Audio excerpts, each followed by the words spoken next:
you missed the dog, but you hit the tree. Sure.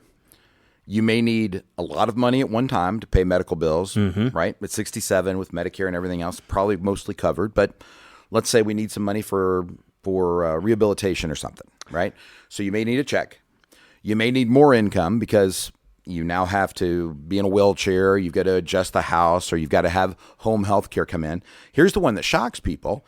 You may need less money because you were used to going to Italy or France or traveling, and suddenly you can't even get in and out of your camper, right, because of what's going on. The whole point is that income needs to be adjusted. Sure. Right? And that's where the tax planning comes in. Yeah. So the next step is looking at where we can do that in the most efficient way if we have to ratchet dollars up to give more of an income, or, as you mentioned, pay for an upfront larger expense. We want to make sure you have tax diversification built inside of your portfolios in different types of accounts to make sure that if we're helping you guide that decision-making process, we're doing it in the most tax-efficient way. Yeah, and let's not kid ourselves. There are people hit trees and die, right?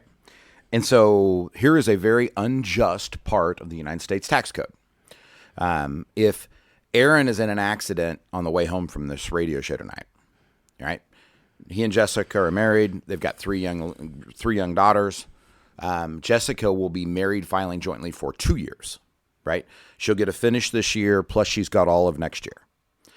On the other hand, if I'm on the way home tonight and I'm in an accident, when December 31st comes, it is the last time Barb is married filing jointly on our tax return. She gets remarried. That's a different story. But there is no do-over. Right. So if somebody gets killed in January or dies in January, you've got 11 months to do stuff, right?